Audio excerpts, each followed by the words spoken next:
Muy buenos días a todos. Bienvenidos a este evento sobre la Unión Europea y América Latina y el Caribe, una autonomía estratégica beneficiosa para ambas regiones. En primer lugar, tiene la palabra Luis Prados, director de programación de la Casa de América.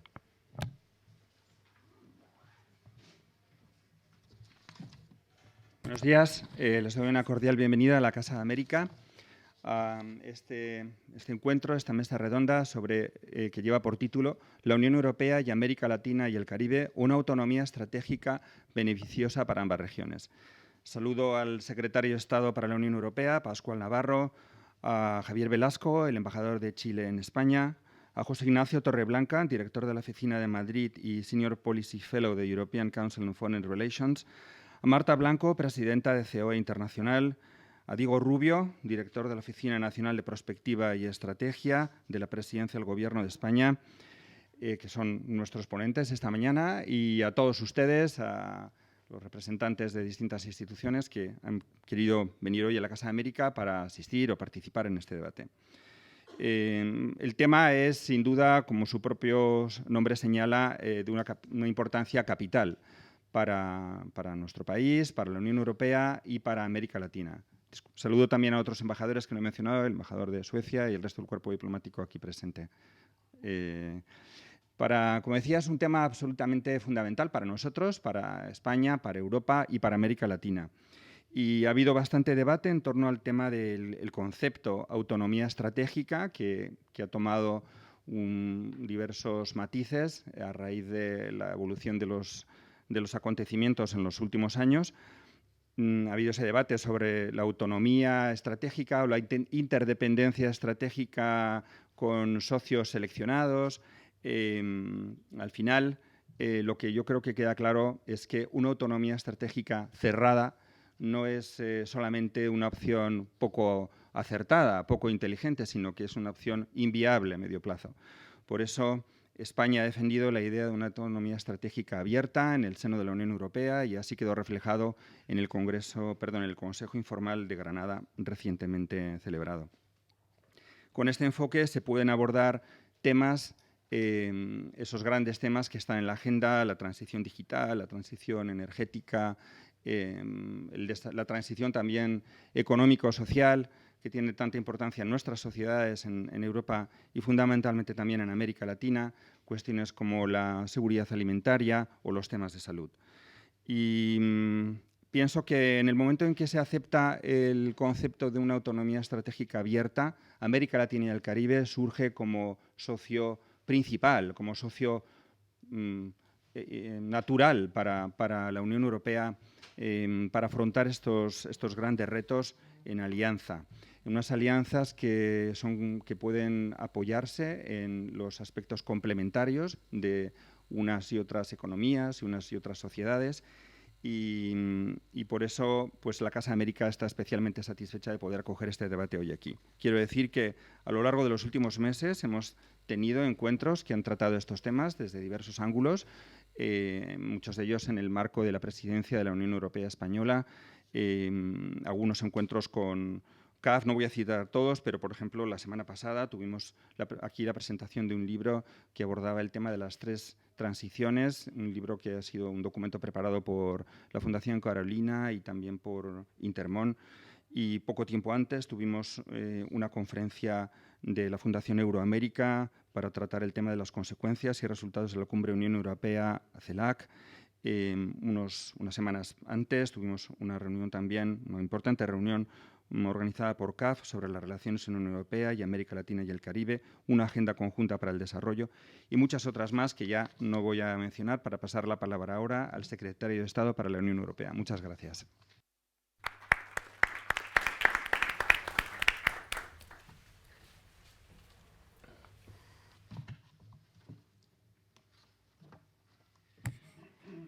Bueno, muchas gracias, Luis. Siempre es un placer, ¿no? volver a verte y ya vemos tantos años que y volver a estar en la Casa de América en un acto una vez más con Nacho y con el tema favorito que nos ocupa durante esta presidencia, que es La contribución de España a la respuesta al gran problema, que es el gran debate en Europa en este momento, que es la competitividad europea, nuestra respuesta ha sido este enfoque de autonomía estratégica abierta, ahora lo mencionaré un poquito más en detalle, y las relaciones con América Latina, que ha sido otro de los grandes inputs, ¿no?, los grandes esfuerzos que ha tenido la presidencia española hasta ahora durante estos meses, y que lo que ahora intentamos es, una vez que lo hemos puesto en la agenda europea, pues es contribuir a que se mantenga en la agenda europea, que será el gran objetivo tanto de una cuestión como de otra, ¿no? Como sabéis, tuvimos un Consejo Europeo particularmente relevante.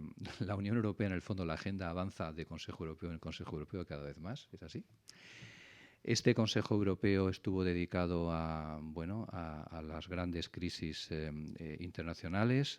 La crisis de nuestra presidencia es la crisis de Oriente Medio, la crisis de Gaza. Bueno, estábamos pensando a ver cuál nos iba a tocar, pues nos ha tocado esta, que es particularmente difícil, como podéis imaginar.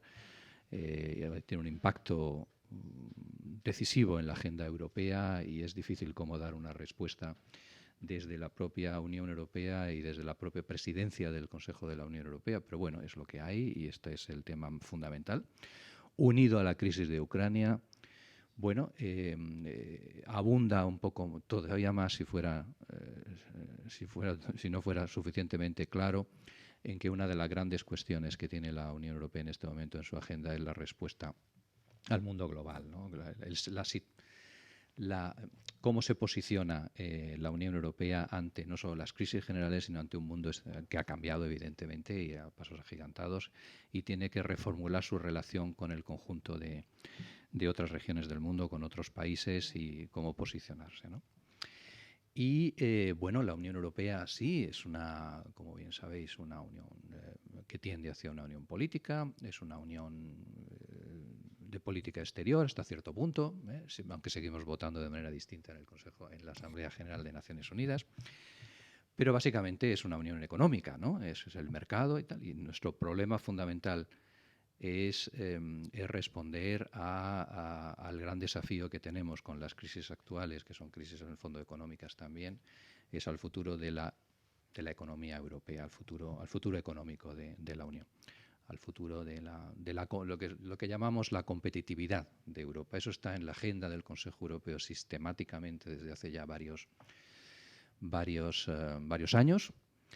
Surgió con fuerza en la reunión informal de jefes de Estado y de Gobierno en Versalles, ya donde se empezó a hablar de cómo abordarlo desde un punto de vista de reindustrialización, reforzamiento del mercado interior y autonomía estratégica, y ha ido avanzando todo el análisis de esta cuestión desde diversos ángulos, pero en el fondo todos es lo mismo.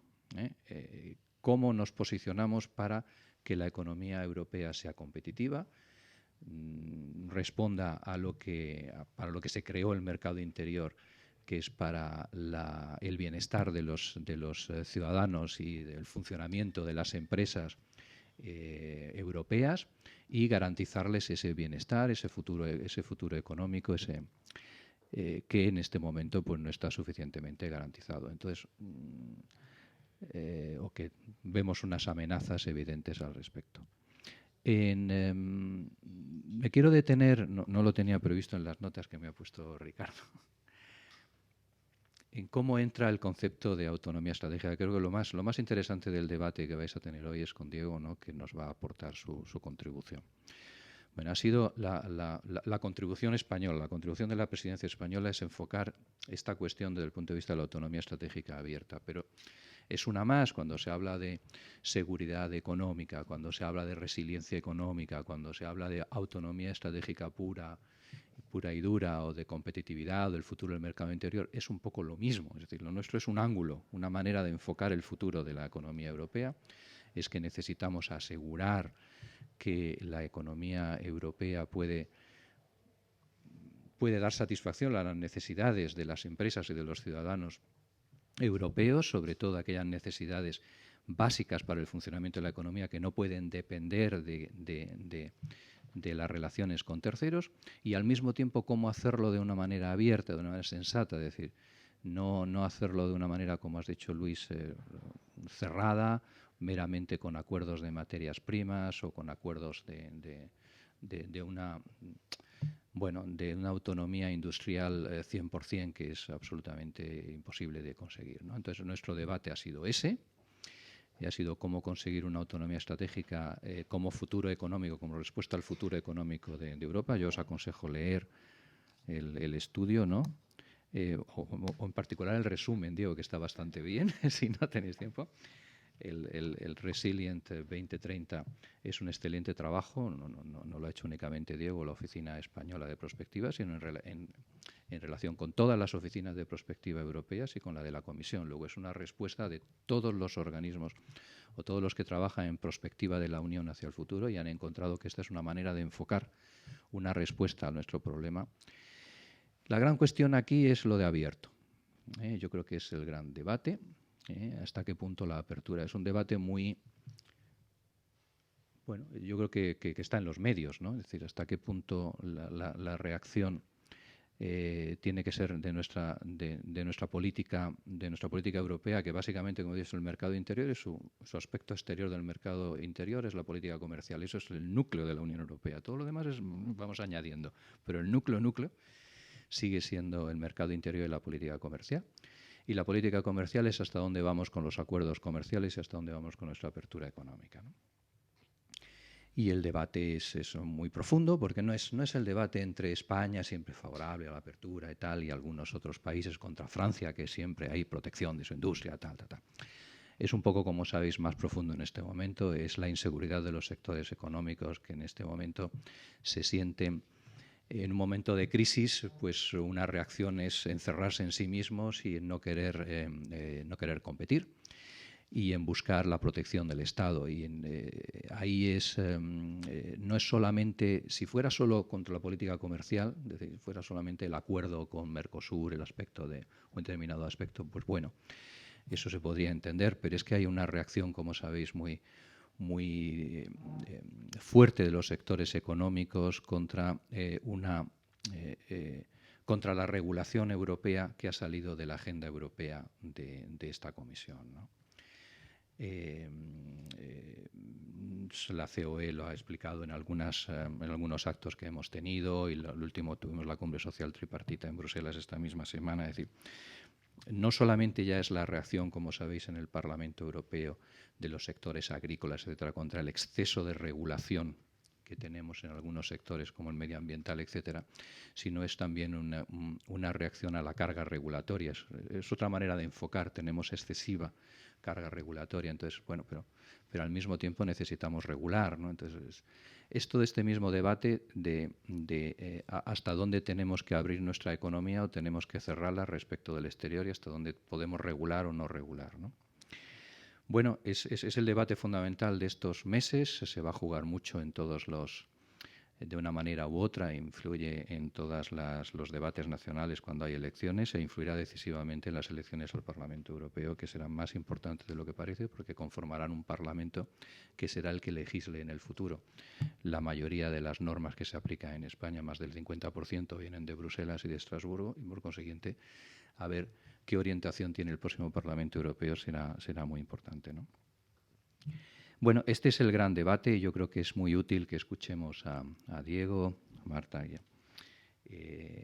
cómo lo veis, ¿no? Y en particular, cómo lo veis en relación con América Latina. Yo creo que esto es para lo que estamos aquí.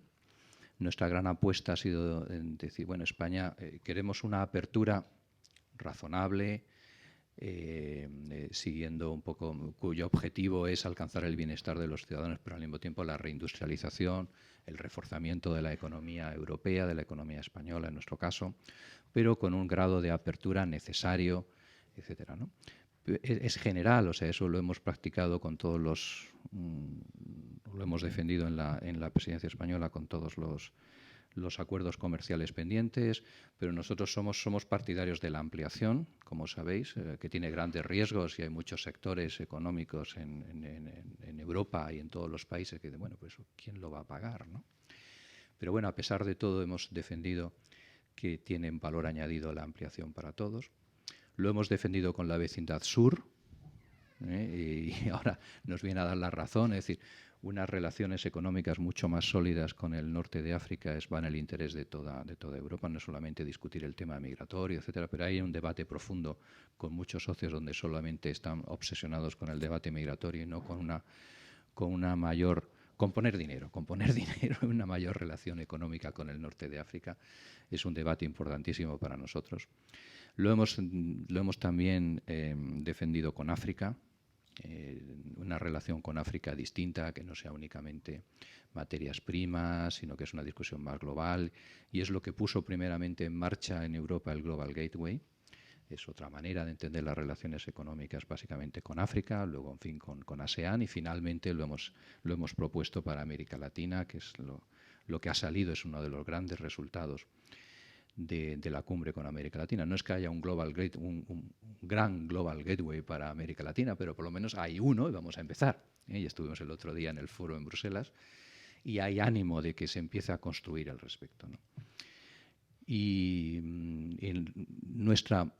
Pero nuestro gran esfuerzo ha sido demostrar, con un ejemplo, con América Latina, en lo que tenemos valor añadido, que se puede trabajar en este sentido con esta asociación global con otras regiones del mundo. Entonces aquí yo recordaría que ha sido evidentemente un éxito la cumbre, todos los que han trabajado con ella, y los resultados están ahí. Yo creo que lo de la alianza, el proyecto de Alianza Digital fue excelente, ahí te has estado muy metido, Nacho, yo creo que ayudando a unos y otros a crearlo.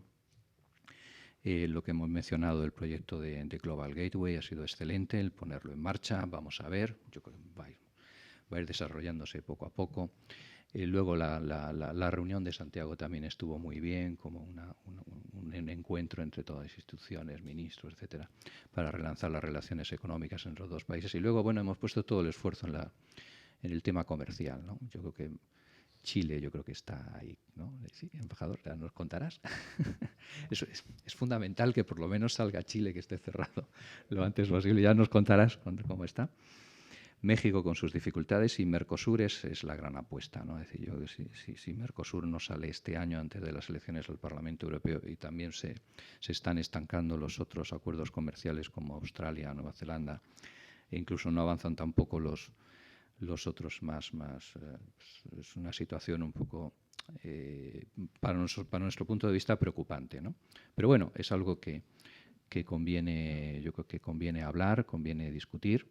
Yo creo que es bueno este tipo de reuniones donde seguimos discutiendo, luego Nacho es muy eficiente y luego pondrá un papel encima de la mesa, luego lo llevará a otras reuniones, luego lo discutirá, lo llevará a Bruselas o tal. Es fundamental vuestra contribución y lo que vosotros podáis decir y las discusiones que tengamos, porque luego lo que nos fiamos mucho de Nacho es que pone papeles y va a discutir a Bruselas y tal. Es que como os he explicado, no todos pensamos lo mismo en Europa. Tenemos presiones y además hay una presión política interna en los países y una presión política en el Parlamento Europeo, ¿no? Entonces, es difícil convencer a todos. Lo demás, convencerles es decirles que tienen que poner dinero, o que algunos sectores de sus países tienen que sacrificarse o que hay que poner dinero en el presupuesto nacional. Entonces, a Alemania decirle que tiene que poner dinero en algo, pues en fin. Y estamos ahora en discusiones económicas muy serias en Europa sobre el presupuesto europeo. Y para ello, pues al final no basta con que discutamos en el Consejo Europeo. Yo creo que es muy importante la labor de lobby, la labor de la sociedad civil, los empresarios que tienen que ofrecer, bueno, lo que necesitamos es esto y que haya dinero para esto quizás no. Es importante que tengamos también una visión, que nos digamos esto, mira, o avanzamos por aquí o tenemos un problema dentro de la próxima legislatura muy serio, ¿no? Por eso yo pues, querría simplemente concluir dándoos las gracias. He estado con muchas reuniones con la CEO y con Business Europe, Diego, bueno, con tu estudio y con tu trabajo todos estos años, que te lo agradezco mucho. Con todas las embajadas europeas y latinoamericanas para la cumbre, y agradezco mucho todo el apoyo. Sobre todo, Nacho, pues de nuevo, muchísimas gracias, ¿no?, por este esfuerzo, que te pido que continuemos. Y supongo que me dirás, bueno, dame un poco de dinero para eso. Pero merece la pena. Es de los focos que en fin, que yo creo que sí que hay que invertir en que sigáis ayudándonos a defender esa posición que entendemos, por lo que he explicado, que es algo consensual en España, que todos estamos estamos más o menos de acuerdo, y ayudarnos a explicarlo en Europa y que vaya saliendo una posición que al final es legislación que se aprueba y al final es dinero que se pone, que es lo que nos importa. Oye, pues os dejo trabajar. Muchísimas gracias de nuevo a vosotros y a vosotros por asistir en un día tan raro, un lunes. Señal de que estáis realmente interesados en contribuir, os lo agradezco muchísimo, de verdad.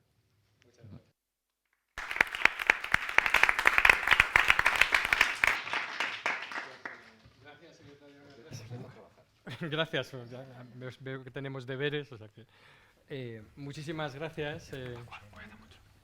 Es desde luego un placer estar aquí hoy. Quiero agradecer, por supuesto, a Casa América la acogida tan entusiasta que siempre nos brinda y todas las facilidades que nos da. Y, por supuesto, a la Secretaría de Estado para la Unión Europea por la confianza que muestra también en nuestro trabajo. Y el apoyo que tenemos también de ellos. Como no, también, por supuesto, a los ponentes que tenemos aquí hoy. Gracias por haber robado estas horas de la mañana del lunes, que siempre son atareadas para estar aquí. Precisamente sobre una cuestión que, como señalaba el secretario de Estado, es absolutamente vital para España como posicionamiento entre esos dos espacios, ¿no? El espacio europeo y el espacio latinoamericano, en los cuales nos sentimos parte de los dos y queremos, desde luego, seguir siéndolo. Ese debate sobre autonomía estratégica no solo es necesario en el contexto de las relaciones internacionales en un sentido muy amplio y también en particular con América Latina, sino que, como ha dicho el secretario de Estado, es crucial para España dentro del propio debate europeo. Es decir, que es una posición de principio que nos lleva también, en la medida que tengamos éxito en mantener ese tipo de posturas y posiciones, nos va a llevar también a tener éxito en conformar una Unión Europea mucho más acorde con nuestros principios e intereses, y por lo tanto es un objetivo que es tanto de política exterior y de política hacia América Latina, pero también un instrumento muy útil dentro de la Unión Europea, y por eso necesitamos también el concurso de socios y amigos. Y yo creo que nada mejor. Está aquí Diego Rubio, y por eso este panel que hemos intentado montar con Diego Rubio de la Oficina de Prospectiva, que precisamente ha estado a los mandos de la elaboración de este informe sobre la resiliencia, ¿no? Resilient Europe 2030. Ya sabemos que el nombre de autonomía estratégica abierta tiene problemas diplomáticos y burocráticos que hace que se escurra un poco entre los dedos, ¿no? Porque hay determinados países que les parece demasiado arrojada ese adjetivo y demasiado ambicioso. Pero te agradecemos en cualquier caso y muchísimo ese esfuerzo, porque yo creo que el documento que habéis preparado es un documento que va a quedar, es un documento que tiene una visión y una misión muy clara, y que coincide plenamente con, creo, algo en lo que estamos todos de acuerdo, y es que en el mundo en el que vivimos, y es más presente y más necesario cada día, necesitamos amigos, socios y aliados. Y esta triple transición de la que hablamos, si no la gestionamos bien, a pesar de que estemos todos de acuerdo en ella, y aquí tanto internamente vemos en nuestros países como internacionalmente, es una transición muy polémica, muy difícil, que genera ganadores y perdedores, que genera fricciones y que necesita acomodos. Y esos acomodos hay que gestionarlos y hay que manejarlos bien si no queremos chocar. Y nada sería más triste que estas políticas de la Unión Europea, que pretenden unos bienes de transformación digital, medioambiental y de inclusividad, nos llevaran a chocar precisamente con aquellos con los que estamos de acuerdo, ¿no? Porque les acabemos imponiendo mecanismos de ajuste de carbono en frontera, porque acabemos excluyéndolos o no, haciéndoles copartícipes de nuestro mercado interior a la hora de participar de ese bienestar ampliado, ¿no? Y yo creo que ese es un poco el marco, Diego. Yo quería pediros, en primer lugar, pedirte, Diego, que hablaras un poco de ese marco. A continuación, pedirle también al embajador Velasco, Javier, gracias también por estar aquí, que desarrollaras también la visión desde el otro lado, y luego vamos a hablar también con Marta de cómo se hace esto de manera práctica, porque al final alguien tiene que ir, volver, invertir y hacer que las cosas funcionen. Así que, Diego, si te parece, empezamos contigo. En este informe hacéis un mapa muy exacto de todas esas dependencias europeas del exterior que pueden ser dependencias, pueden ser vulnerabilidades o pueden ser oportunidades, y creo que eso está muy bien trazado en vuestro informe. Así que, sin más, te doy la palabra, Diego, agradeciendo de nuevo el estar aquí. Tendremos después de este primer turno, hemos invitado a abrir el debate, a abrir fuego aquí a algunos amigos también y compañeros, a Jorge Cecilia del BBVA, a Ángel Melguizo de Agra Consulting, a Cristina Manzano de la SEGIB.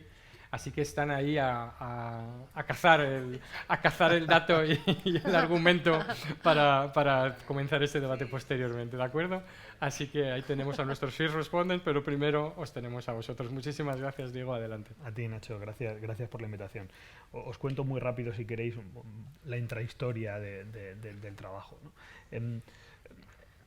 Europa viene debatiendo sobre autonomía estratégica bajo distintos nombres durante más de una década, pero es cierto que en los últimos 2 años el tema cobró especial relevancia, primero porque vimos los efectos durante la pandemia de la COVID y luego con toda la disrupción de las cadenas de suministro asiáticas y finalmente por la guerra en Ucrania, ¿no?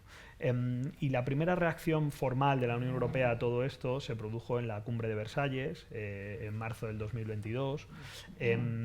Es decir, el primer documento estratégico que hace la Unión como respuesta a el orden internacional está cambiando, la Unión tiene que cambiar con él y tiene que adaptarse.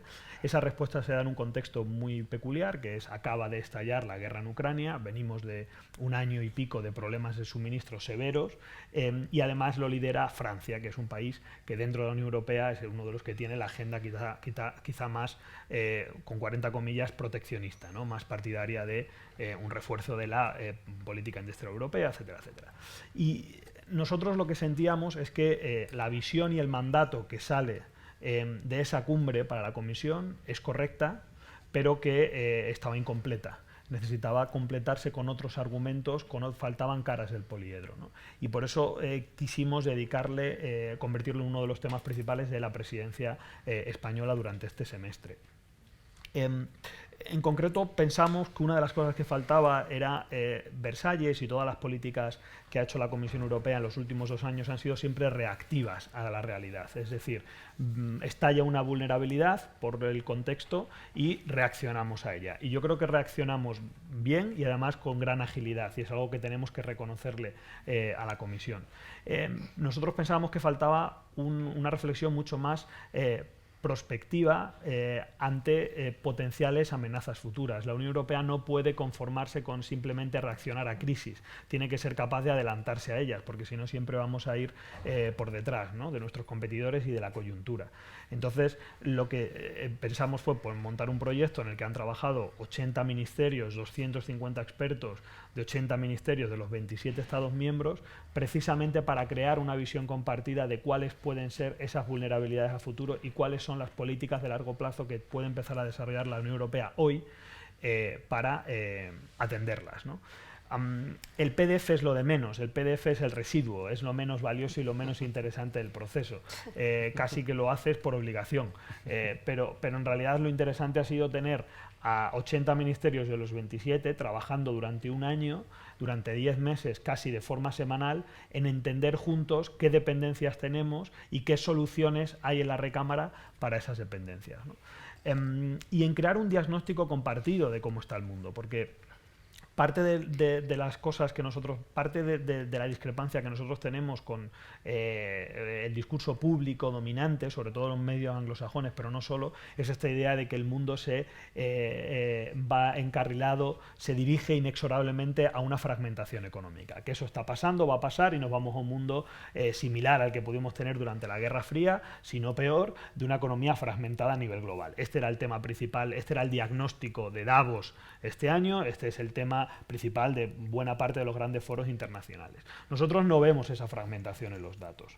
Hemos analizado durante meses, no vemos que la economía global se esté fragmentando, no vemos que se esté rompiendo en bloques, no vemos que se esté regionalizando, no vemos nada de eso, no lo vemos mirando ni siquiera la inversión extranjera directa, no lo vemos.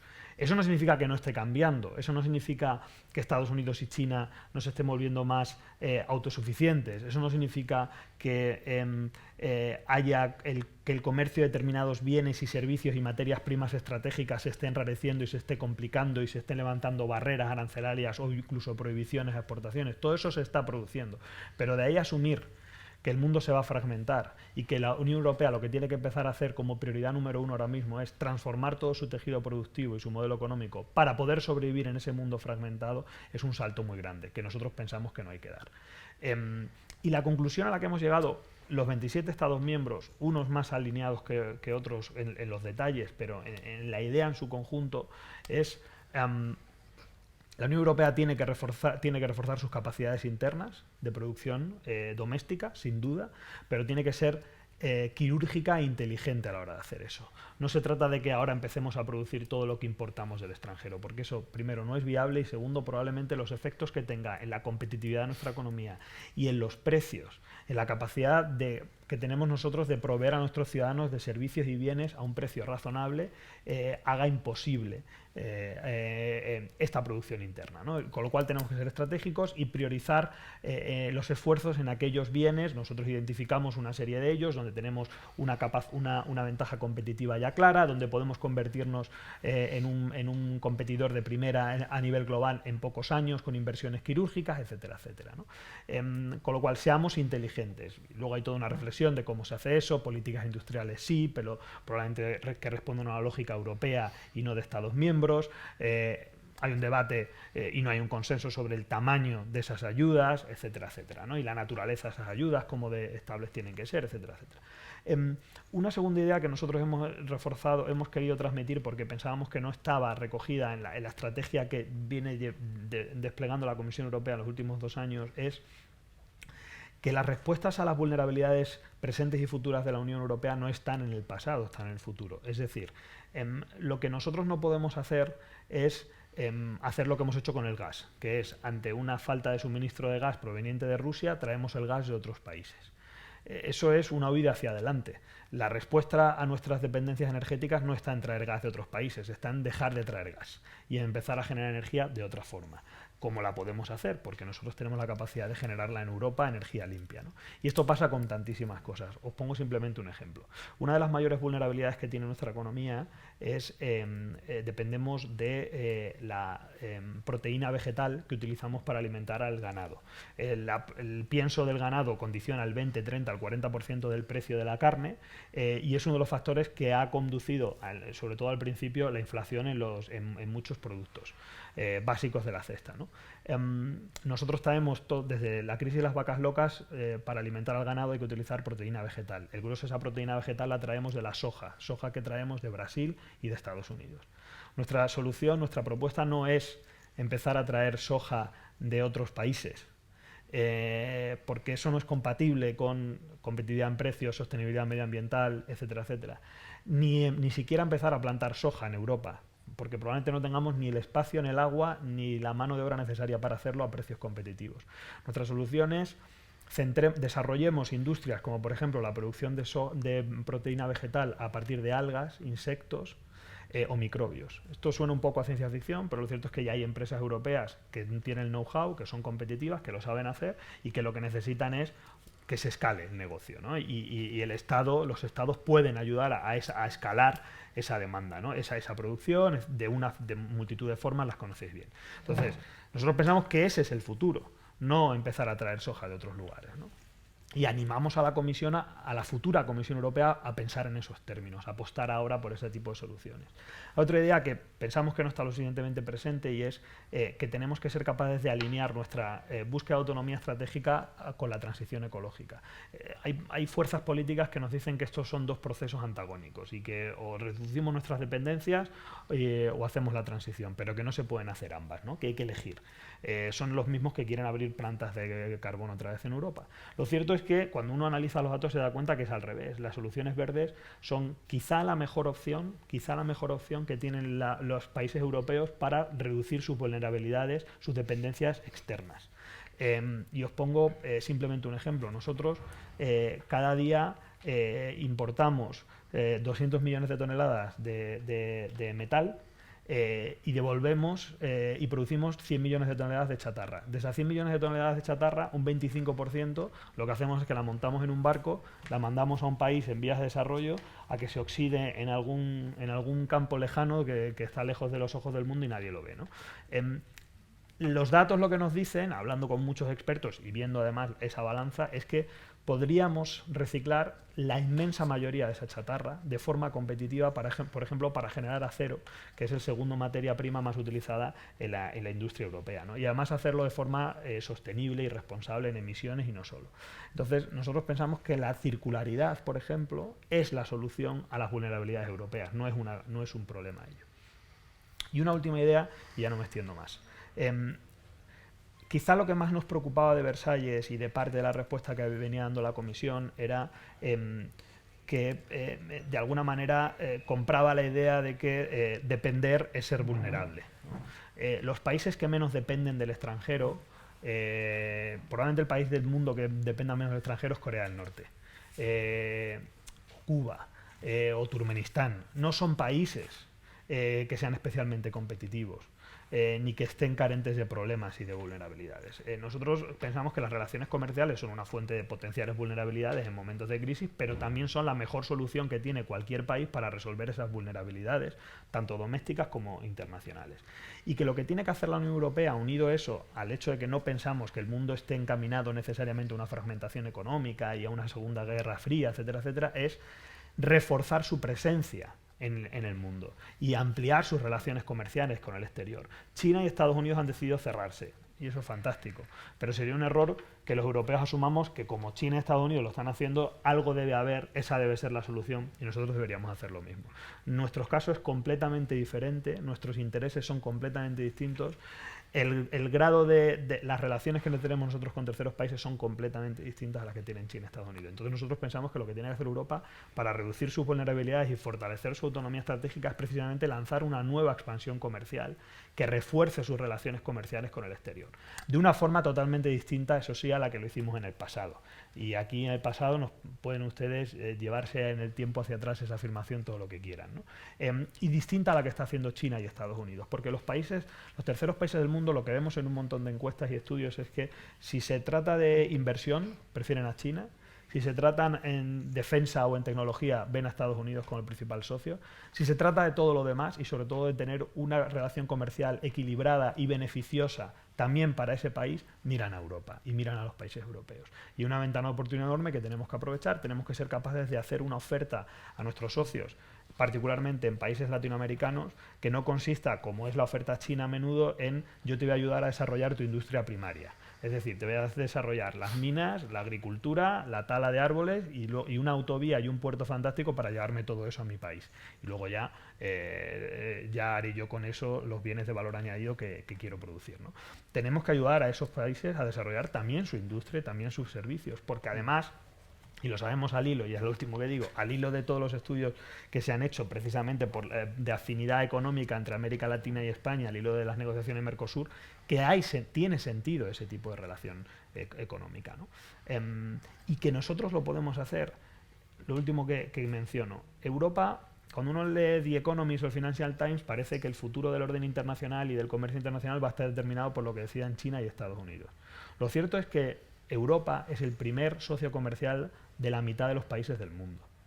Lo cierto es que Europa es el principal actor comercial del mundo y que en buena medida el futuro de la economía global va a depender de lo que Europa quiere que ocurra. Si Europa apuesta por una economía abierta y apuesta por reforzar los organismos multilaterales y apuesta por más relaciones comerciales, probablemente el mundo tenga más de eso. Si apostamos por lo contrario, pues probablemente el mundo tenga más de lo contrario. Genial, muchísimas gracias. Pues, embajador, ahí, como esto le pusieron el balón para yo querría agradecerle, aparte de estar aquí hoy, precisamente que el papel que ha jugado Chile todo este año pasado hasta la cumbre en América Latina, Unión Europea-América Latina en julio y posteriormente, porque ha jugado precisamente, ¿no? Porque ha visto las oportunidades y porque yo creo que nos ha enseñado también muchas cosas sobre cómo tenemos precisamente que navegar este mapa, ¿no? Y eso es lo que yo creo que precisamente esa queja, digamos, o ese intento de escapar del extractivismo y del hecho de que la Unión Europea no puede volver a la región diciendo cuánto tiempo sin vernos nos interesan sus votos en Naciones Unidas y sus materias primas, ¿no?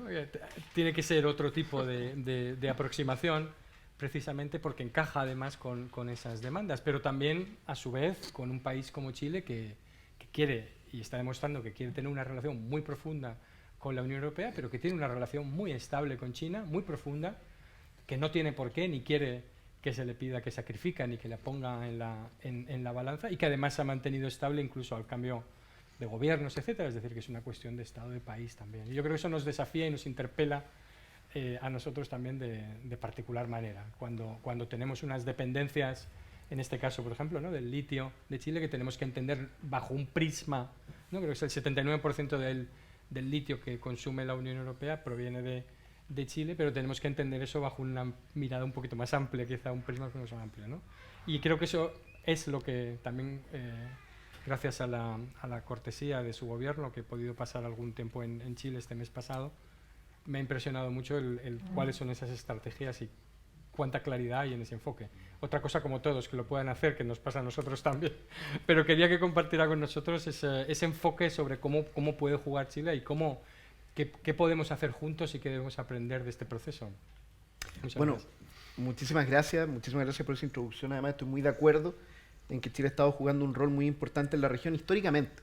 Chile es un referente hemisférico, no solamente dentro del cono sur, es un referente a nivel de todo el sur global respecto a certeza jurídica, seguridad pública y además una combinación bien particular entre ambición y sentido de Estado a la hora de entender tanto las relaciones comerciales, que es el caso con China principalmente, como las relaciones de inversión y cooperación que operan particularmente con España y con Europa.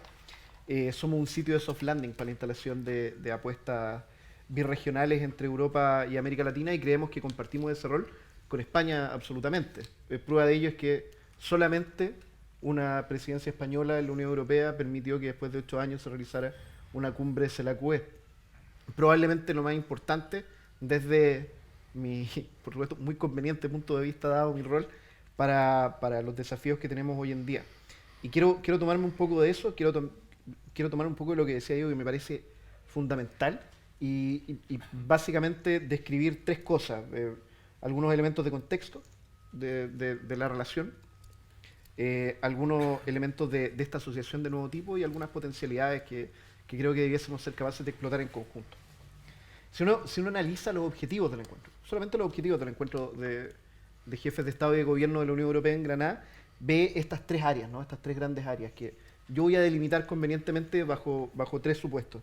La profundización productiva interna dentro de la Unión Europea, la forma de coordinar eso con un esfuerzo de superación de la crisis medioambiental y este tercer elemento que es la expansión o ampliación comercial, que es donde ingresa finalmente esta idea como de la resiliencia económica por eurocompatibilidad. Yo creo que el concepto de eurocompatibilidad tiene una pequeña tendencia al europeísmo, pero creo que todos nos entendemos que cuando hablamos de la resiliencia birregional, estamos hablando precisamente de quién puede asociarse, quién reúne condiciones de asociatividad con Europa, y eso yo estoy muy de acuerdo, es un elemento comercial. Yo, al igual que tú, comparto de que no tenemos que tener tanto temor al desmembramiento del orden global en términos económicos, pero evidentemente cuando complementamos esa lectura con el problema político en el que nos encontramos hoy en día, nos damos cuenta de que sí, hay un temor fundado a un desbarajuste a nivel de orden global bajo los criterios de la globalización al estilo del consenso de Washington y bajo las condiciones medioambientales que teníamos hace 30 años atrás cuando empezó el orden económico, que hoy en día parece ir en un proceso de retroceso por el agotamiento de las herramientas que tenía para lidiar con las necesidades y expectativas de la población y del planeta. Hoy en día también es un problema de subsistencia. Creo precisamente que en torno a la expansión comercial es que ingresa esta idea de resiliencia, se hace relevante la cumbre CELAC-UE, que como dije solo fue posible gracias a España y solo fue posible a su vez que tuviese un resultado como el que tuvo gracias a Chile. Y yo creo que eso hoy en día es algo que no se discute. A nivel global quedó claro que la posibilidad de conducir en la dirección correcta al entorno latinoamericano depende mucho de la conducción que ofrece hoy en día nuestro país. Sin ir más lejos, la declaración final de la cumbre es una declaración que contuvo aquellas cosas que Europa quería que estuviesen contenidas y no solamente demandas regionales de Latinoamérica a Europa, gracias en buena medida a la acción del presidente Gabriel Boric, que se la jugó, entre otras muchas cosas, por tener un rol importante en materia de posicionarnos con claridad ante el conflicto ucraniano, que es algo que tal vez no toda la región puede hacer con la misma fortaleza. Y ahí estamos hablando, cuando hablamos de cuestiones como la problemática ruso-ucraniana, de que la sostenibilidad económica y ambiental tiene que estar complementada con la sostenibilidad social y política.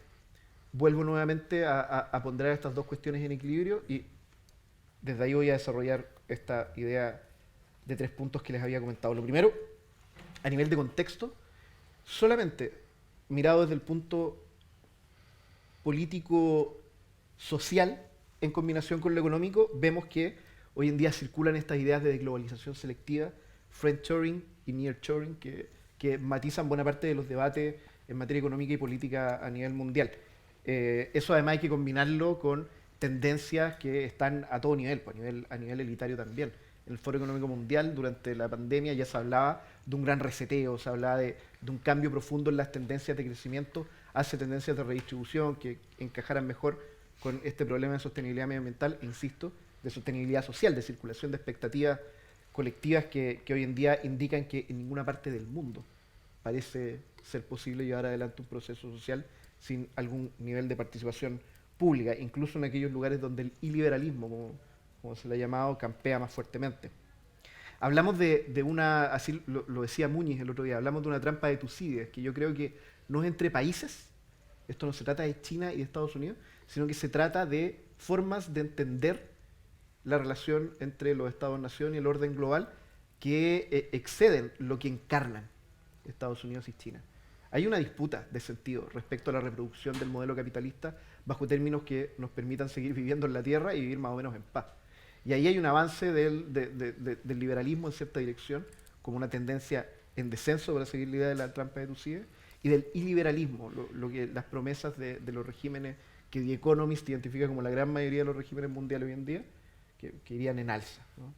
Soy un diplomático, así que no voy a dar nombres, pero claramente hay un enfrentamiento entre dos formas de entender cómo se administra la sociedad, las expectativas, la economía, etcétera, etcétera. En mi región incluso hay personas que han perdido el foco quizá y que sostienen que la democracia parece no ser tan eficiente a la hora de administrar procesos de mediano o largo plazo por la alternancia democrática. Yo creo que no solo debemos temer a ese tipo de apuestas, sino que tenemos que combatirlas activamente. En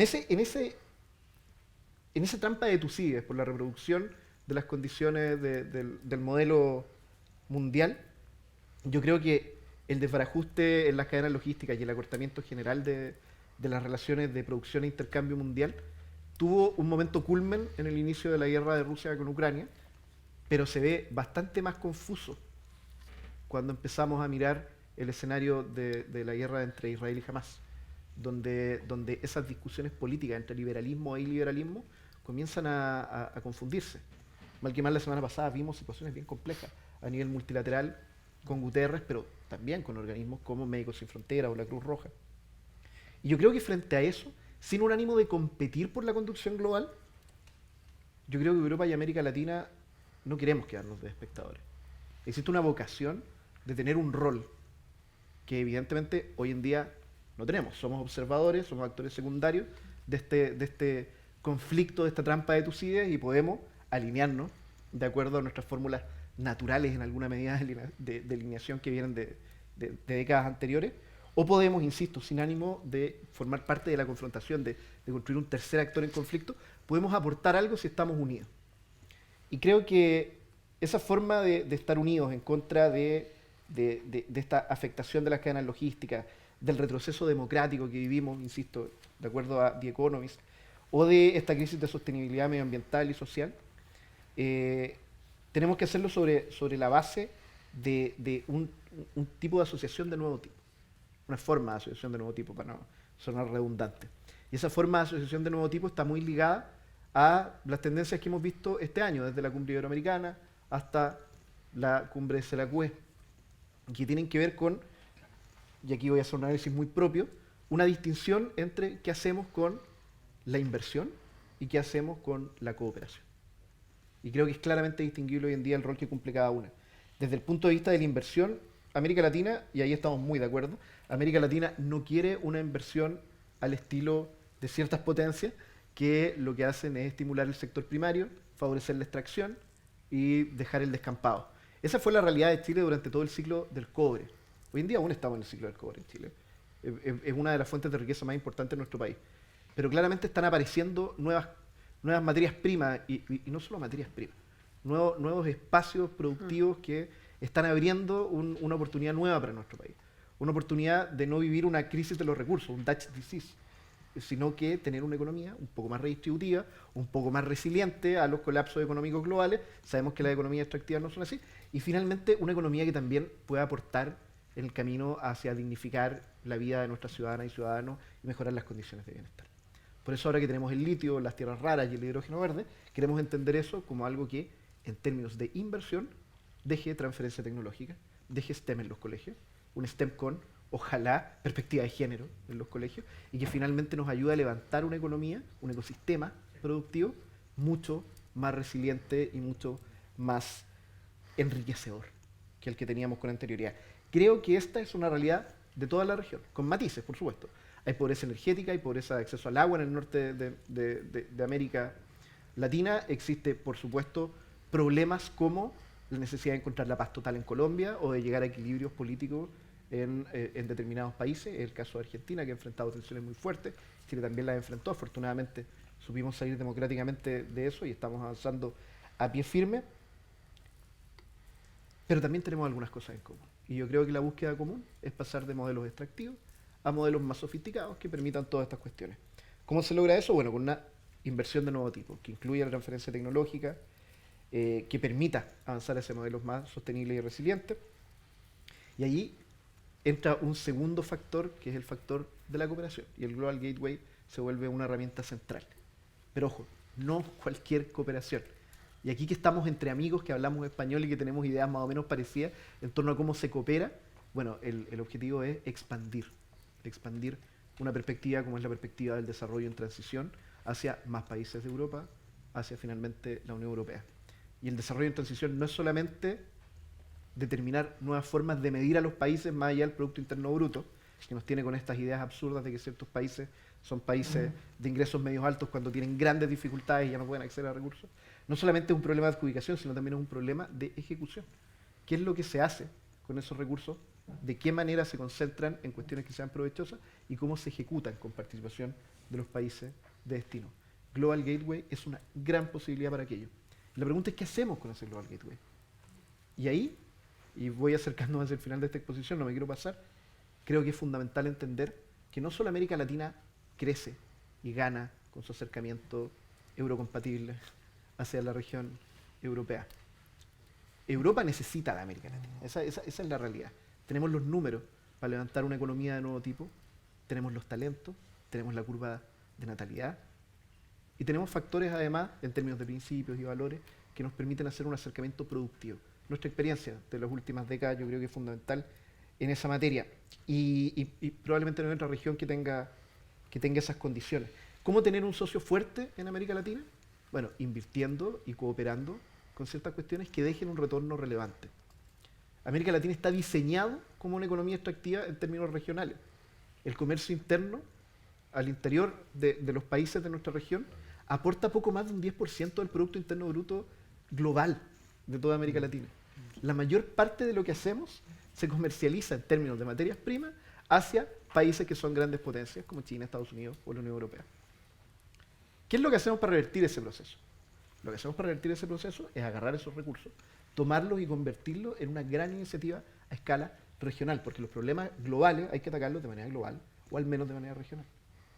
Eso podría significar, por ejemplo, y esto no lo estoy inventando yo, se lo he escuchado desde Sampera hasta Zapatero, pasando por un montón de otros líderes regionales, creo que una carretera logística que incluya cuestiones digitales, y por eso hablo de la Carta de Digitalización de la Cumbre Iberoamericana, que fue una cuestión fundamental, hasta cuestiones materiales como el corredor bioceánico, que permita que Chile y Brasil, de una vez por todas, tengan un comercio fuerte y sostenible. Son cuestiones que van a ir engrosando el tejido sociopolítico, económico y cultural incluso entre nuestros países. Ese es el camino que tomó la Unión Europea en determinado momento. La Alianza del Carbón y del Acero, que progresivamente se convirtió en la Unión Europea, que progresivamente se convirtió en Erasmus. Unir a las comunidades y poner finalmente como broche arriba la unidad política multilateral. No al revés. Cuando estábamos preparando la cumbre CELAC-UE, algo que escuchaba todo el tiempo era: América Latina no tiene una interlocución de alto nivel como la tiene el Consejo de la Unión Europea. Porque no se han puesto de acuerdo, porque tienen la CELAC, porque tienen la Alianza del Pacífico, el ALBA, etcétera, etcétera, UNASUR, Mercosur. Son unos desordenados. No somos unos desordenados. El problema es que somos economías en desarrollo, comunidades en desarrollo. En muchos casos en recuperación de procesos autoritarios, con grandes diferencias en un montón de sentidos, y que nuestros gobernantes, por razones políticas, a lo largo de los últimos 20 años, se han enfocado en la construcción de organismos multilaterales que no tienen el sustento material para llevar adelante sus procesos. Estamos poniendo, como decimos en Chile, la carreta adelante de los bueyes. No sé si se ocupan de eso. Sí, Sí, muy bien. igual. Nos lo copiaron a los latinos. No, Totalmente. evidentemente se los copiamos nosotros a ustedes. ¿Qué hacemos para poner los bueyes en la parte delantera de nuestro esfuerzo? Bueno, partamos con la cohesión en materia social, económica. Para eso necesitamos que ese Global Gateway se ocupe, y la cooperación en general, se ocupe de esa forma, que vaya dejando, consolidando redes que nos permitan ir avanzando a ser ese socio que se requiere. Y cierro con esta idea. Yo creo que es indispensable que estas medidas estén complementadas con fuertes medidas en términos de sostenibilidad social. Porque yo insisto, en términos de sostenibilidad económico-medioambiental, yo estoy de acuerdo contigo, Diego. No estamos viviendo ese colapso que algunos parece incluso convenientemente han defendido que se está viviendo a nivel global. La desglobalización selectiva, el nearshoring, el friendshoring y todos esos procesos tienen harto de eslogan también.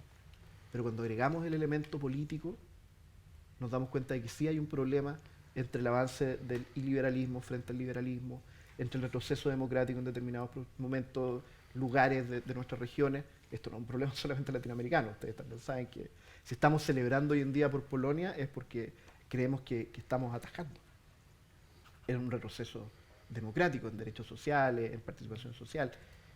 Y eso supone que, además de todo lo anterior, necesitamos un gran acuerdo en materia política, porque son esos valores y esos principios los que finalmente le dan sentido a que sea Europa y América Latina los que se acerquen y no Europa y otras regiones.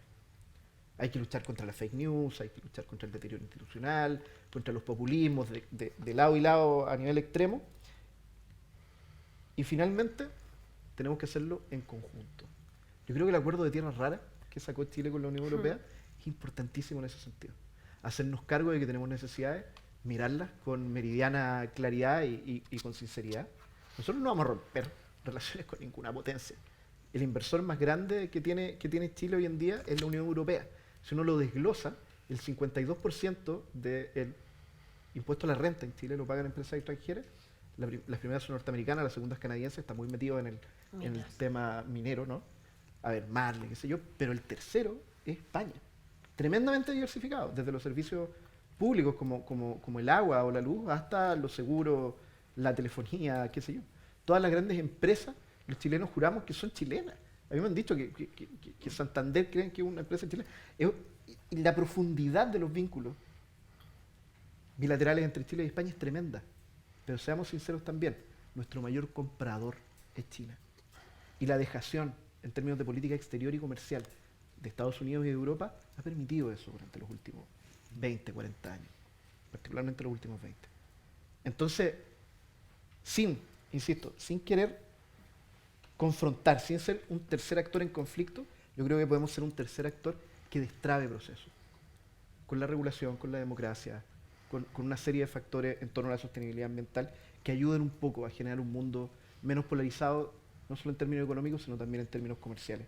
Y eso, con el respeto a la convivencia entre países como eje y nuestros principios como eje, yo creo que tiene que ser la guía de la relación bilateral. Espero no haberme alargado demasiado. Ha sido muy interesante, embajador. Muchas gracias. Yo creo que estamos todos con usted. Quizá como propuesta concreta vamos a hacer un fondo para que el que use el término eurocompatibilidad deje un euro en el bote para hacer un fondo de transición justa. Me encanta.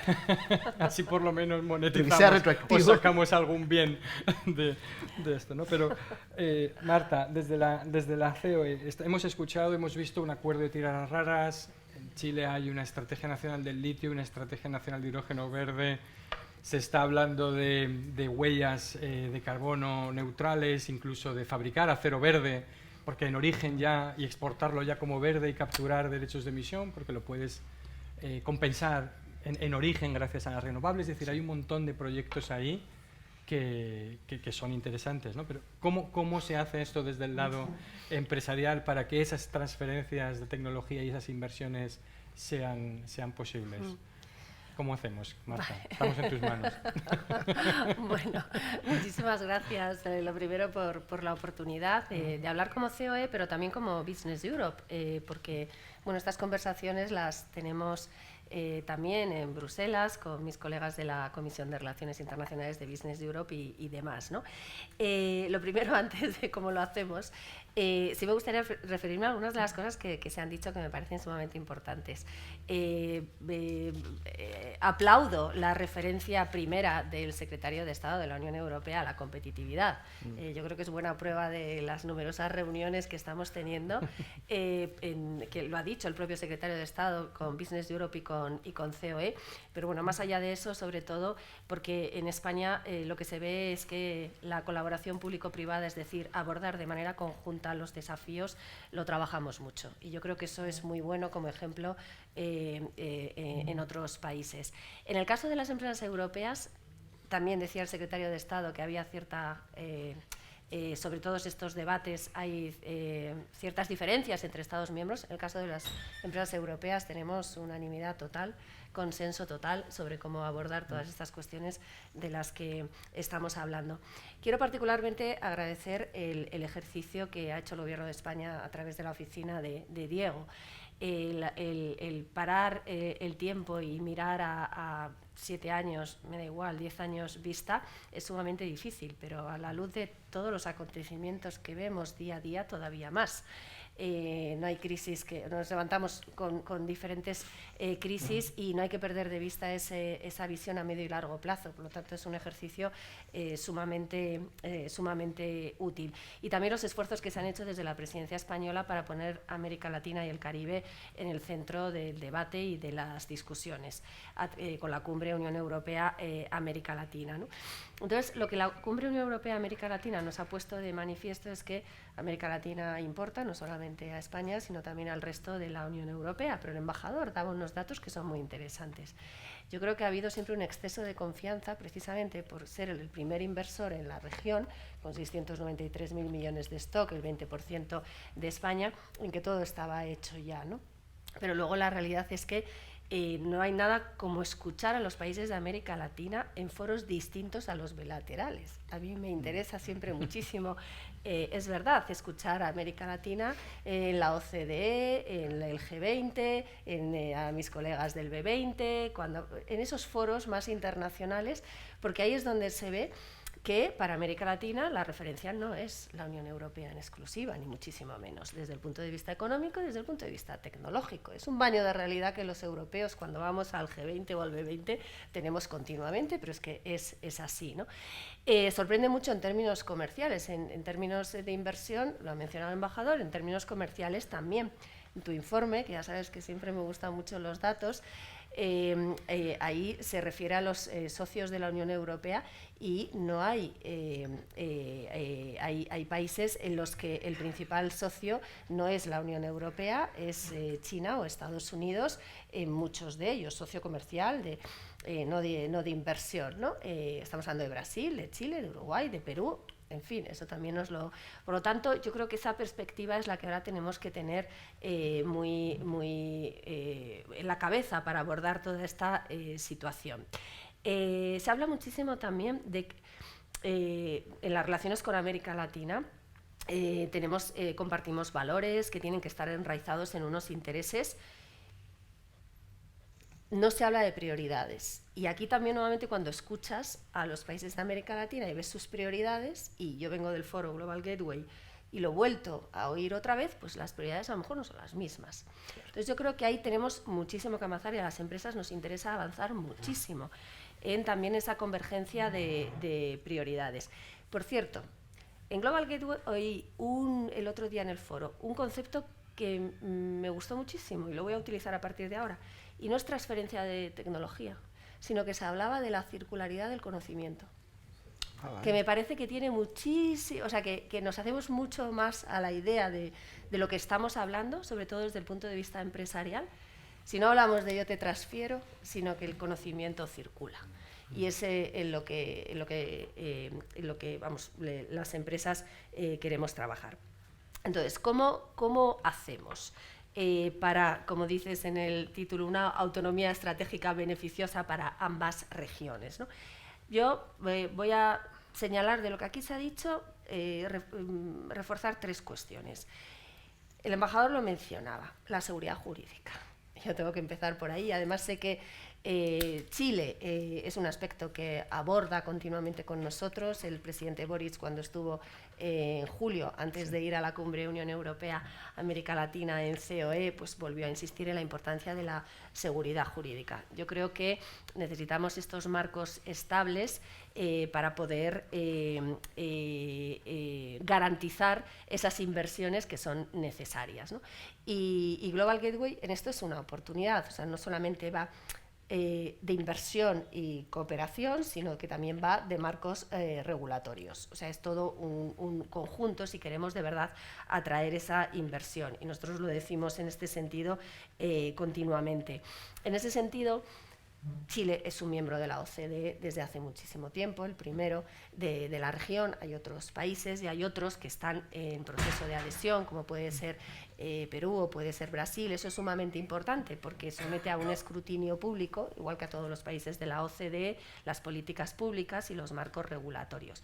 Por lo tanto, eso es de suma importancia. También el ámbito de los acuerdos de asociación, los acuerdos de libre comercio, no solamente va de aranceles y demás, sino que hay capítulos muy importantes que tienen que ver con la defensa de la competencia, que tienen que ver con las inversiones, que tienen que ver con la contratación pública. Todo eso también es muy, muy importante. En relación con los marcos regulatorios y en general con los estándares regulatorios, aquí con mi amigo Diego, que siempre lo hablamos cuando hablamos sobre si hay o no hay fragmentación, nosotros lo que decimos es que esta situación geopolítica, donde la economía está supeditada a la geopolítica en estos momentos, puede que las cifras no conduzcan a esa fragmentación ahora mismo en los mercados. Pero lo que es una realidad es que es mucho más difícil ponerse de acuerdo en cuestiones tan importantes como son, por ejemplo, los estándares regulatorios. Los estándares, necesitamos estándares internacionales y eso no es fácil. El otro día yo estaba en una reunión en la OCDE con mis colegas de Business at OECD y desde la directora general de Comercio y de Agricultura de la OCDE nos indicaba que en el ámbito agrícola la falta de convergencia en los estándares estaba empezando a fragmentar los mercados internacionales. Por lo tanto, yo creo que ahí sí que tenemos que poner el acento, y Global Gateway también, el hacer proyectos basados en estándares internacionales. Eso también es muy importante, de calidad, en línea, como nos dice la OMC. Hay que hablar siempre de la OMC en algún momento, y aquí meto la cuña, que ya nos dice cómo hay que hacer estas cuestiones. O sea que, en primer término, ¿cómo se hace esto? Con seguridad jurídica. Para las inversiones que se necesitan, luego con todos los elementos adicionales que he comentado. Segundo término, vamos a ver, nosotros, Business Europe, las empresas, por supuesto, defendemos la transición verde, es que creo que no hace falta ni decirlo, los capítulos de sostenibilidad de los acuerdos de libre comercio, pero también creemos que los estándares ESG son estándares medioambientales, sociales, pero también de gobernanza y económicos. Entonces, la Unión Europea pone muchísimo el acento en los estándares sociales y medioambientales. Y los económicos también son importantes. ¿Por qué digo esto? Primero, por conseguir ese equilibrio, porque al final esto va de buscar socios con los que sea más fácil, ¿no?, hacer negocios, ¿no? Entonces, ese equilibrio es importante tenerlo. Y desde el punto de vista, por ejemplo, de la Unión Europea, también hay regulaciones. Tú has hablado del CBAM, Nacho, pero no es la única. Tenemos la deforestación, por ejemplo. Tenemos la directiva de due diligence, por ejemplo, que no se lo ponemos ni muchísimo menos fácil a nuestros socios de América Latina, en comparación con otros socios. O sea, eso también lo tenemos que tener. No sé cuál es la respuesta. Bueno, podemos ver cómo se hace el equilibrio, pero claramente necesitamos ese equilibrio entre lo social, lo medioambiental y la atracción de inversión y el comercio. El otro día hablando con una empresa alemana en Business Europe, decía, yo hablo con mis socios chilenos. Y yo a mis socios chilenos les digo, pues estoy con ellos y bueno, tengo mis contratos, tal. Y mis socios chilenos me dicen, vamos a ver, si con la directiva de due diligence vais a empezar, no que no cumplamos, que cumplirlo lo cumplimos, pero a sobrecargarnos administrativamente para poder negociar contigo, pues oye, a lo mejor hay otro que no me sobrecarga administrativamente, porque aquí pensamos que las empresas tienen departamentos enteros para gestionar toda la sobrecarga que se ha mencionado, regulatoria, administrativa, en las empresas. A lo mejor las grandes, las de miles y miles y miles de trabajadores, sí, pero las pequeñas y medianas, que son las también importantes, pues a lo mejor no lo tienen, ¿no? Entonces, estas son conversaciones que tenemos sobre estos asuntos, ¿no? Entonces, el segundo punto sería ese equilibrio, sobre todo porque, bueno, pues al final esto va de confianza, de hacer que las cosas fluyan de una manera ágil y, bueno, pues nosotros también tenemos que esforzarnos para que eso sea así. Y el último punto, que también se hablaba mucho en Global Gateway la semana pasada en el foro, todo lo que tiene que ver con la propuesta de valor de la Unión Europea, ¿no? Y aquí algo lo hemos dicho continuamente, ¿no? Yo creo que ahora es una obsesión, ¿no? Cómo se quiere que se configure la inversión europea en América Latina, ¿no? También se hablaba de África, pero en América Latina, ¿no? Esa propuesta de valor que no va en términos financieros, por supuesto que es importante tener instrumentos para aminorar el riesgo de las inversiones, por supuesto, pero eso, bueno, pues lo tienen otros socios del mundo que pueden tener esa capacidad, ¿no? Y esa ventaja financiera, ¿no? Esto va de generar ese valor en los países, esto va de generar riqueza, de generar empleo, y eso es algo para todos nosotros, para gobiernos, para empresas, ¿no? No es tanto cuestión, vamos a hacerlo de diferente manera, ¿no? Que cuánto nos gusta mirar al pasado. No es cuestión de mirar al pasado, es cuestión de mirar precisamente al presente, cómo tenemos que afianzar estas relaciones con regiones con las que estamos llamados a entendernos, porque es que es nuestro presente, pasado y futuro, pero en un ambiente muchísimo más complejo, ¿no? Entonces, esa propuesta de valor de la Unión Europea la tenemos que armar bien. Y eso es el siguiente paso que tiene que dar Global Gateway. Lo tenemos que armar bien. Lo tenemos que armar bien con las inversiones, con esos instrumentos financieros, también con esos estándares de calidad, de esos estándares internacionales, con esos marcos regulatorios, pero también con esa riqueza y ese empleo que se genera. Y ejemplos de empresas españolas. A mí me encanta oírte, embajador, cuando dices que las empresas españolas, y además siempre te oigo en todos los foros decirlo, son empresas chilenas. Y son empresas chilenas que además exportan también muchísimos valores. Me lo has comentado alguna vez, lo has comentado. Bueno, pues eso es lo que hay que potenciar, y en ese caso yo creo que España pues sí que puede tener de alguna manera un liderazgo en el seno de la Unión Europea. Así que yo termino como empecé, circularidad del conocimiento y de las intervenciones, diciendo que esto va de colaboración público-privada, de debatirlo gobiernos, empresas, sociedad civil, cómo abordamos estas relaciones en beneficio de todos, qué es el coste, el precio que tenemos que pagar unos y otros, y en ese sentido yo creo que las organizaciones empresariales, aquí se me va a permitir, pues jugamos un rol, y en el caso de América Latina, como sabéis muy bien, con el Consejo Empresarial Iberoamericano, donde todas estas cuestiones las hablamos. Yo creo que es un buen espacio para hablar de cómo reforzar en el nuevo contexto internacional esas relaciones América Latina y Caribe y Unión Europea. Estupendo, muchísimas gracias, Marta. Bueno, empezamos un poco tarde y vamos un poco tarde, como pasa siempre en todos los eventos, pero yo me traje también una expresión de Chile que no conocía, que era la Comisión para la Reducción de la Permisología. Sí, que es algo que no conocía aquí, que yo creo además Ursula von der Leyen, la permisología es algo que von der Leyen dijo que había que sacar 2 directivas por cada una que se aprobara, pero no hemos terminado de ver esto en ningún sitio y es siempre imposible. Vamos a dar la palabra también a nuestros first responders, a la gente que teníamos aquí invitada también para que tenga esta primera reacción. Si te parece, Jorge, empiezo por ti. Tenemos un micrófono aquí en la sala y sé que vas también un poco justo de tiempo, así que te agradezco, Jorge, el que estés. Luego pasamos a Cristina y finalmente a Ángel, ¿vale? Fenomenal, pues muchas gracias por la oportunidad. Lo primero, 3 minutos, 3 ideas para 3 minutos. Pues el primer mensaje es enhorabuena por el documento, yo aprendí mucho leyéndolo, pero sobre todo aleja del debate la palabra proteccionismo y huye de soluciones fáciles y falsas de que el proteccionismo tiene más seguridad.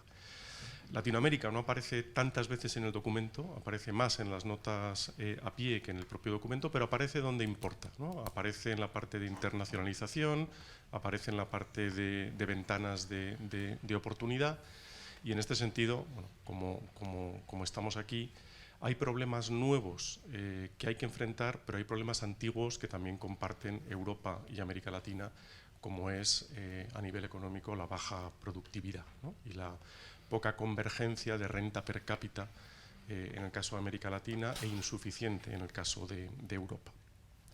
En ese sentido, pensando en los vínculos de América Latina y de Europa que pueden ayudar a solucionar este problema estructural, pero también los nuevos que están surgiendo, hay muchísimos puntos de contacto, los tres lo habéis estado comentando, desde el punto de vista de la geoestrategia, desde el punto de vista del comercio, desde el punto de vista de la potencial agenda digital y del cambio climático. Quizá falta uno que para Europa es relevante, aunque Javier lo ha comentado, y América Latina puede ayudar, que es el tema de la migración / educación. Yo creo que ahí también hay posibilidades de convergencia entre las dos áreas. Y me voy al tercer punto y final, que es que al final yo creo que todo depende de que tenemos que generar un entorno donde aumente significativamente la inversión privada, ¿no? Y aquí, bueno, hay bastante evidencia internacional como con datos históricos, incluyendo la región, donde aumentos de 10 puntos en la inversión privada, este es un documento que hicimos, pero hay otros, puede incrementar en el largo plazo la renta per cápita en más de 3 puntos porcentuales. Con lo cual la clave es qué hacemos para aumentar la inversión en este contexto, y yo aquí lo centraría en 3 ideas. La primera, los acuerdos comerciales, que tienen que beneficiar a ambos, pero los acuerdos comerciales. Tenemos que dar acceso a un mercado amplio europeo a las empresas de América Latina. Claro que necesitamos las materias primas, pero los acuerdos comerciales, también los modernos, generan ese anclaje regulatorio y generan anclas institucionales. Con lo cual eso, primer bloque, yo creo que está identificado y no puedo estar más de acuerdo. El segundo es el cambio climático, y aquí es donde la palabra inversión tiene mucho más peso. Si Europa tiene mucha regulación en cambio climático, yo creo que lo menos que puede hacer es invertir en esos países generando cadenas de valor limpias. ¿Y eso qué quiere decir? Mucha inversión para que ese proceso no se quede solamente en la parte de producción, sino que avance en la cadena de valor.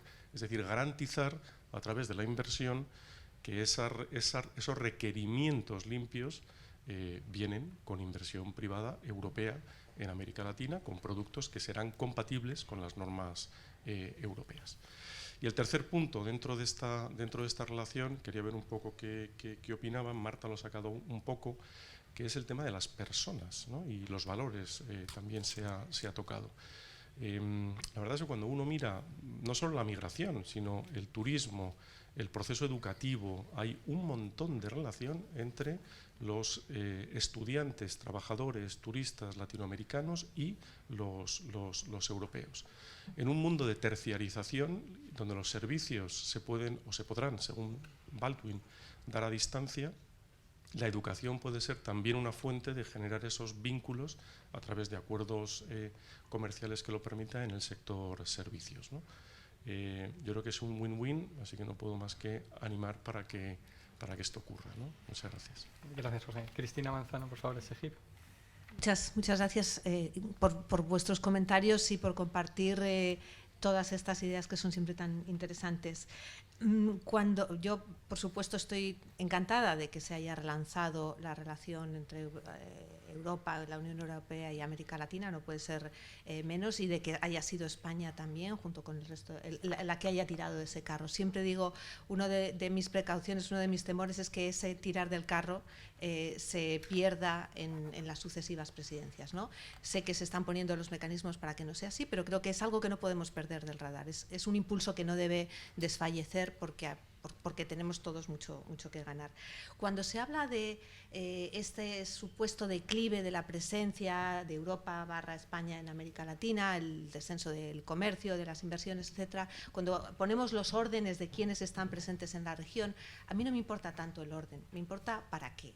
Y ese para qué está precisamente en parte del estudio del informe que habéis presentado, ¿no? Para reducir vulnerabilidades, pero que no se nos olvide que es mutuo, que es vulnerabilidades por parte europea, pero también por parte latinoamericana. Esa búsqueda de la autonomía estratégica que hemos querido acuñar también es un objetivo de muchos países latinoamericanos y de la región en su conjunto, ¿no? No quiero llevarlo a los términos del no alineamiento activo, porque es otro debate, pero sí está no querer elegir en la presión entre ese mundo supuestamente fragmentado o en fragmentación, no querer elegir entre los bloques, sino buscar los socios más adecuados para cada uno de los desarrollos. En ese sentido, por supuesto, otro para qué es apoyar el desarrollo de esos países en transición, y creo que una clave de esta conversación es que se está cambiando algo, el tono, el discurso, el mensaje, ¿no? Salir de ese tradicional extractivismo para compartir y para contribuir a los desarrollos de las capacidades, a esa, me ha encantado, circularidad del conocimiento, etcétera, etcétera, no va mucho más allá. Creo que ahí hay mucho trabajo por hacer, por ejemplo, en el campo que se menciona, para mí, demasiado poco, en el campo de las startups de América Latina. Lo que ya están contribuyendo, esos más de 200.000 millones de dólares con los que están contribuyendo, esa capacidad de generar, que se ha visto también muy impulsada gracias a la pandemia, pero creo que es un activo interesantísimo en la relación bilateral y en el desarrollo de esa agenda digital, por supuesto. Luego hay otro elemento fundamental del para qué, y es, volviendo al no alineamiento, ¿no? Es cómo podemos entre ambas regiones contribuir a esa definición de un nuevo orden global, que no queremos fragmentado, que no queremos multipolarizado, y en donde precisamente ese discurso tradicional de compartimos principios, intereses y valores está muy presente, ¿no? Pero realmente creo que podemos tener esa conversación. Esa llamada de atención que nos ha supuesto la postura de algunos países latinoamericanos en las votaciones de Naciones Unidas, que ha sido una sorpresa para el que no está metido en el debate, para el que no ha querido seguir el debate de cuál es la posición de los países en torno a las sanciones, por ejemplo, las sensibilidades diferentes que hay en diferentes lugares del mundo. Y luego, un comentario, porque detrás de todos los valores yo creo que al final ahora mismo lo que estamos viendo es un predominio absoluto del pragmatismo en todo tipo de relaciones. Y ahí está muy bien el haber definido y el estar intentando introducir herramientas como el Global Gateway para desarrollar las inversiones. Pero hay una cosa que es, bueno, primero que ya sabemos los problemas que puede tener el Global Gateway en su desarrollo, etcétera, etcétera, en su desarrollo más allá de lo comprometido ahora mismo.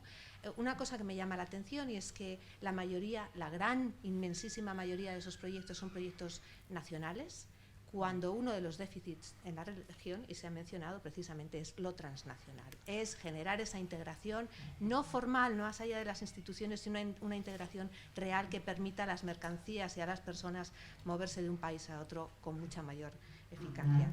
Y no habéis mencionado, se ha mencionado muy de pasada, los acuerdos comerciales. Me gustaría saber un poco más exactamente dónde estamos con el de Chile, que todo el mundo sabe, ahora mismo es el menos conflictivo, dónde estamos con el de México, pero sobre todo qué va a pasar con Mercosur, porque la oportunidad que hay ahí y la oportunidad perdida que hay ahí también es muy importante. Y tenemos la espada de Damocles del aviso del presidente de Paraguay, que si el 6 de diciembre no se ha firmado y no tiene pinta de que se vaya a firmar, ellos se salen de Mercosur. Me parece que es algo que en algunas capitales europeas no se está tomando con suficiente importancia. Muchas gracias. Muchas gracias. Ángel, por favor.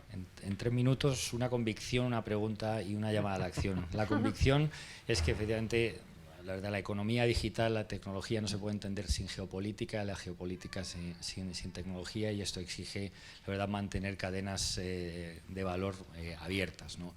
No se puede establecer 5G sin tener proveedores europeos y chinos y estadounidenses, porque tienes en la cadena desde dispositivos hasta fibra, cable, torres. No se puede establecer electromovilidad sin tener minerales que vienen de unos sitios, capital humano y tecnología. Y también la inteligencia artificial, que se ha mencionado poco, no se puede entrenar sin datos globales, sin capacidad de computación, que vienen chips de Asia y en otros casos infraestructuras europeas. Por lo tanto, esa llamada a lo global, a lo abierto, es la convicción. La pregunta es hasta qué punto es ingenuo que Europa tome esa posición cuando vemos que otros no lo hacen así, ¿no? Y cuando vemos que los congresos y los presidentes cambian y a veces estos digamos, empujan posiciones más populistas. Se habla de la emergencia de China en términos comerciales con América Latina, pero en realidad lo que ha habido es una caída de Europa. Estados Unidos ha sido y ha mantenido todo su número uno de socio comercial con todos los países de América Latina que eran en los años 2000, excepto con Venezuela por razones políticas. Es Europa quien cayó y es China quien emergió. Entonces, ¿hasta qué punto ese equilibrio es no cooperativo? Y ser los europeos los que van de abiertos, pues a veces no puede generar los resultados. Pero 3, la llamada a la acción es el Global Gateway. Un Global Gateway que tiene que ser grande, sobre todo, primero, mucho más rápido, ¿no? En una investigación que estamos haciendo por el Inter-American Dialogue, hemos identificado que China, desde el año 2017, ya ha hecho 20 operaciones de Merchant Acquisition en litio en América Latina, desde el 2017, 7.000 millones de dólares. Cada año que Europa piensa cómo implementar el Global Gateway, China invierte 1,5 billones. Por lo tanto, tenemos que ser rápidos. Tenemos que aspirar en grande, y aspirar en grande es aspirar con la fortaleza que tiene el empresariado europeo, que no es en tech, es en telco, pero es en sectores digitalizados como banca, energía, movilidad y salud. Y esa creo que es la principal fortaleza que tiene ese programa. Muchas gracias. Pues muchas gracias. Vamos a devolver el panel al turno y ya cerramos. No sé si había brevemente alguna observación o pregunta del público que podamos hacer. Pasa el micro, Ángel, por favor, el micrófono aquí detrás. Vamos a ser breves y ya.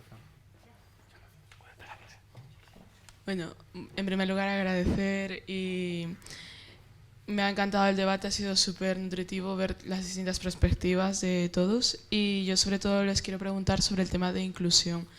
¿En qué parte está situado? O sea, yo soy Pamela Varela, dirijo Coopera Mundo y también estoy en el Consejo de la Juventud y creo que es muy importante también lo que comentaban en la triangulación, sobre todo de sociedad civil, empresa y gobierno, porque hay muchas personas que estamos comprometidas y que queremos trabajar y ir de la mano y también queremos saber qué queréis de nosotros, qué podemos aportar, cómo podemos aportar. Y, por ejemplo, yo últimamente estoy impulsando una iniciativa de una tarjeta de discapacidad para Iberoamérica, junto con el vicepresidente de la Corte Iberoamericana de Derechos Humanos. Entonces, hablamos mucho de sostenibilidad y también la parte de inclusión y en qué parte del debate está, porque de momento me hubiese gustado escuchar la palabra inclusión, derechos de las personas con discapacidad y tal. Y bueno, muchísimas gracias. Y allí detrás, por favor. Nos vamos a animar, pero nos vamos a tener luego que moderar más aún para acabar a tiempo. Sí, muchas gracias, Nacho. Muy rápidamente yo quería, como había apuntado el embajador, agregar lo político. Se ha hablado, también lo ha hecho el embajador, de dejación. Hemos visto este año algo que en mis muchos años no había visto nunca, que es una verdadera avalancha de visitas de altos responsables de la Unión Europea a América Latina. Bueno, si necesitamos América Latina, necesitamos que eso se mantenga y el elemento político es muy importante. Y luego, también desde la experiencia, visibilidad, yendo a lo práctico, 4 años en México, la Unión Europea es invisible. Entonces, si comparamos esto con la inversión masiva que está haciendo China en diplomacia pública, sin entrar en todo lo demás, pues hay un contraste bastante considerable. Si somos invisibles en un país como México, ¿dónde estamos y dónde vamos, ¿no? Gracias. Y aquí, por favor. Francia emite en español, China emite en español, Rusia emite en español, pero España no emite en español. Muchas gracias y felicitaciones por la actividad, que ha sido enormemente interesante y con contribuciones muy notables. Yo pienso que soy Tomás Abadía, que he estado 25 años al servicio de la Unión Europea y ahora estoy en el sector privado como CEO de IADI Internacional, pero realmente tenemos que tomarnos muy en serio lo que estamos hablando, ¿no? Porque solamente podremos tener resultados prácticos si damos un giro de 180 grados. Y ese giro de 180 grados tiene que estar orientado a salir de esta invisibilidad, como acaba de mencionar nuestro compañero, concluyendo el acuerdo con Mercosur. Es una vergüenza, yo fui uno de los miembros del equipo negociador, y es una vergüenza porque el mandato de directiva de negociación lo hicimos el 21 de septiembre de 1999, han transcurrido más de 20 años, en el 2017 hubo una negociación nueva con Sandra Galina con muy buenos resultados y realmente no lo hemos concluido. Este cambio geopolítico que podríamos tener entre Europa y América Latina se frena por el proteccionismo fundamentalmente de ciertos Estados miembros de la Unión Europea y de FIES y lógicamente de Brasil, ¿verdad? Esto tenemos que dar un cambio en el chip. Tenemos que cambiar 180 grados y ver que las posibilidades de la dimensión política de cooperación y multilateral van a ser muy importantes para que Tomás Abadía se tome 3 filetes de carne de Argentina. Eso es imposible. Eso es totalmente imposible. O que sencillamente me tome 4 raciones de pollo en 3 días. Eso nunca va a ser posible. Pero claro, las posibilidades que tenemos en compras gubernamentales, en reglas, en disciplinas, en inversiones, pues va a ser enormemente notable, pero sobre todo en este contexto de Ucrania, Rusia y luego Oriente Próximo, damos un giro fundamental a la relación entre Europa y América Latina, concluyendo con el acuerdo más ambicioso que podamos tener. Y luego hay una segunda dimensión que realmente hemos hablado muy poco, que es la dimensión política. La dimensión política, lo que podemos conseguir en las 2 regiones es un giro muy importante y estar abiertos al Triángulo Atlántico. Y es que tenemos que compartir democracia, valores de derechos humanos, gobernabilidad, no solamente entre Europa y América Latina, sino también con Estados Unidos. Tenemos que estar abiertos a este giro en nuestra relación y solamente sobre la base de que tomemos decisiones muy urgentes y en este año, ¿verdad?, podemos recuperar el tiempo perdido, como decía Marcel Proust, ¿verdad? Pero si no, pues China, Rusia, ahora la India está muy interesada en América Latina, también Indonesia, y tendremos un retroceso muy notable. Muchas gracias. Muchas gracias. Bueno, pues vamos a terminar, no voy a decir en un tuit porque eso ya no existe, hay que decir en un X, hay que terminar telegráficamente, si te parece. Marta, te doy a ti la palabra de hoy y luego por cortesía le dejamos al embajador que cierre, ¿os parece? Vale, Marta. Pues muy telegráficamente, obvio, no puedo estar más de acuerdo con lo de Mercosur, pero abro una derivada y es, bueno, iba a decir ojo, pero no sé yo quién para... bueno, vamos a ver. Hay otros acuerdos que se están negociando. En el caso de Mercosur, la Unión Europea está siendo muy estricta. Bueno, pues que esos países que están exigiendo tantísimo en el caso de Mercosur, se exija también en el caso de otros países. Porque ese movimiento, y sabes, Nacho, a lo que me refiero, ya lo estamos viendo. Entonces, eso, desde el punto de vista nuestro, es absolutamente inaceptable. Startups, totalmente de acuerdo, o todo lo que tiene que ver con la innovación abierta, que nosotros lo estamos trabajando muchísimo.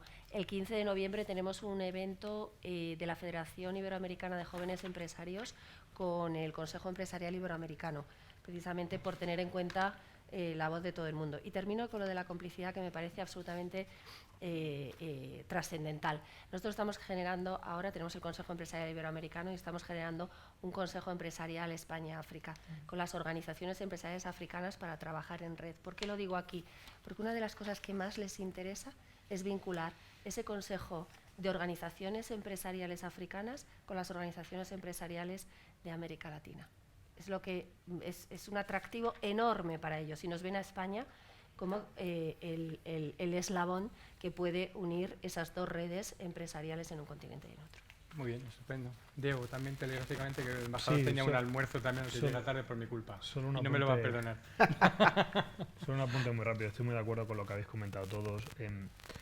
No perdamos de vista nunca que problemas como el de Mercosur, en el fondo, son sintomáticos de un problema más profundo que tenemos en la Unión Europea, y es que seguimos sin pensar como un bloque. Seguimos siendo 27 Estados miembros con 27 intereses diferentes. Y eso es lo que explica todo. No hay más integración del mercado único porque seguimos siendo 27 Estados que piensan cada uno en sus intereses. El problema es tan profundo que incluso la Comisión Europea sigue sin pensar en la Unión Europea como un bloque. Sigue pensando, sí, los comisarios siguen teniendo nacionalidad, siguen teniendo países favoritos. Y esto es un problema muy profundo, ¿no? Hasta que no resolvamos eso, la verdadera desventaja estratégica que tiene la Unión Europea en comparación con China y Estados Unidos, y nosotros lo hemos analizado todos los datos, en última instancia es esa.